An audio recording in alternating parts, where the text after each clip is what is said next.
नमस्कार मंडळी, आपल्या चॅनलवरती सर्वांचं अगदी मनापासून स्वागत आहे। आज आपण बनवणार आहोत पौष्टिक आणि खूपच चविष्ट असा नाचणीचा उपमा। उन्हाळ्यात शरीर थंड आणि ताजेतवाने ठेवण्यासाठी नाचणी खूप फायदेशीर असते। नाचणीमध्ये भरपूर कॅल्शियम आणि फायबर असल्यामुळे शरीराला ऊर्जा मिळते आणि पोटही हलकं राहतं। उन्हाळ्यात जड पदार्थ खाण्यापेक्षा असा हलका पौष्टिक नाचणीचा उपमा नाश्त्यासाठी एकदम परफेक्ट आहे। चला तर मग लहानांपासून मोठ्यांपर्यंत सगळ्यांना आवडेल असा पौष्टिक नाचणीचा उपमा आज मी तुमच्यासोबत शेअर करणार आहे। चला तर मग वेळ न घालवता रेसिपीला सुरुवात करूया।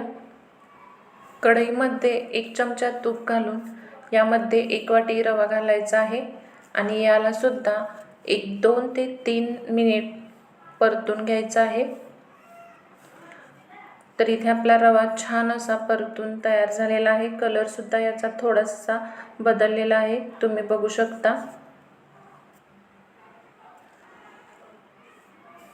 आता पुन्हा त्याच कढईमध्ये अर्धा चमचा तूप घालून यामध्ये 1 वाटी नाचणीचं पीठ घालून याला सुद्धा 2 मिनिटं भाजून घ्यायचं आहे। तर इथे आपण 1 वाटी रवा आणि 1 वाटी नाचणीचं पीठ वापरलेलं आहे, कारण आपण फक्त नाचणीचं पीठ वापरलं तर हा उपमा थोडा चिकट होतो आणि खायलाही तेवढा छान लागत नाही।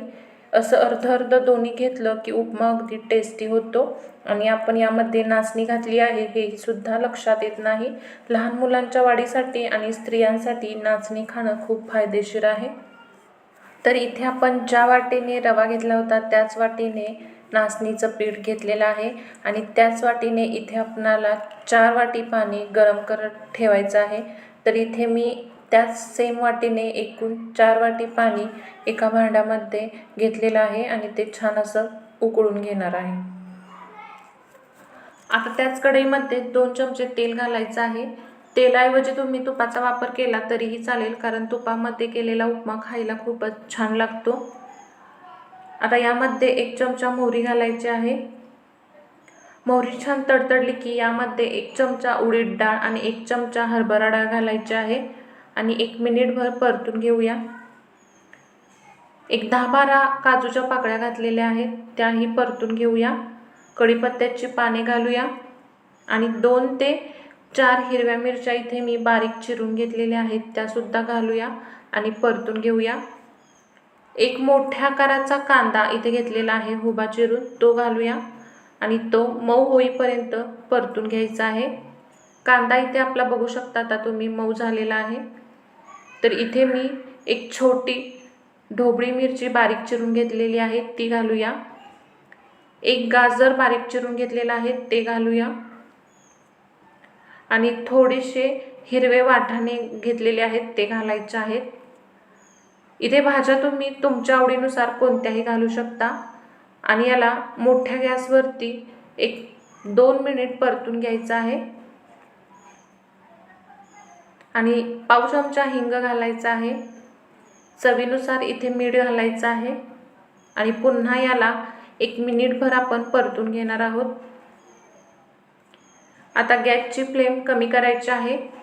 इथे मी 1 छोटा टोमॅटो घेतलेला आहे बारीक चिरून, तो घालूया आणि हे सगळं आता आपल्याला 1 मिनिटभर परतून घ्यायचं आहे।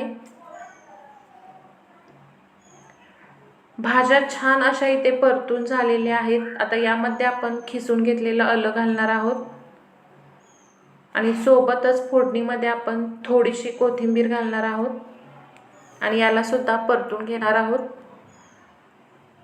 आता यामध्ये आपण भाजलेला रवा घालणार आहोत आणि भाजलेलं जे नाचणीचं पीठ आहे ते सुद्धा यामध्ये ॲड करायचं आहे आणि आता गॅसची फ्लेम एकदम मंद ठेवायची आहे। इथे मी नाचणीचं पीठ ॲड करत आहे आणि याला 2 मिनिट परतून घ्यायचं आहे। अगोदर रवा आणि नाचणीचं पीठ आपण भाजून घेतलेलं आहे, त्यामुळे याला जास्त भाजायची गरज नाही। हे सगळं आता मी छान असं मिक्स करून घेणार आहे। इथे बघू शकता मी याला छान असं मिक्स करून परतून घेतलेलं आहे। सगळं असं मिक्स करून घेतल्यानंतर आता यामध्ये आपल्याला पाणी घालायचं आहे। तर इथे आपण 1 वाटी रवा आणि 1 वाटी नाचणीचं पीठ घेतलेलं होतं, तर एकूण 2 वाटी घेतलेलं, तर आपल्याला इथे 4 वाटी पाणी वापरायचं आहे। तर 2 वाटी पाणी घेतलेलं, यासाठी 4 वाटी पाणी वापरायचं आहे, म्हणजे दुप्पट पाणी आपल्याला इथे वापरायचं आहे. तर पाणी सुरुवातीला आपल्याला थोडं थोडं करून घालायचं आहे आणि गॅसची फ्लेम मोठी करायची आहे आणि याला चांगलं असं पाणी घालून मिक्स करत राहायचं आहे.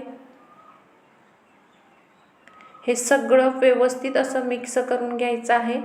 तर आता मी इथे पूर्ण जे 4 वाटी पाणी होतं ते राहिलेलं पाणीसुद्धा मी घालून घेत आहे आणि याला छान असं आपण मिक्स करून घेऊया. गॅसची फ्लेम आता कमी करायची आहे आणि आता यावरती झाकण ठेवून हा उपमा आपण छान असा शिजवून घेऊयात. याची एक वाफ काढायची आहे. साधारण 1 ते 4 मिनिटं झालेली आहेत. छान अशी वाफ आलेली आहे. तुम्ही ते बघू शकता. मस्त असा पौष्टिक नाचणीचा उपमा इथे आपला तयार झालेला आहे. याला एकदा छान असं सगळीकडं मिक्स करून घेऊयात आणि वरून थोडीशी कोथिंबीर घालूया.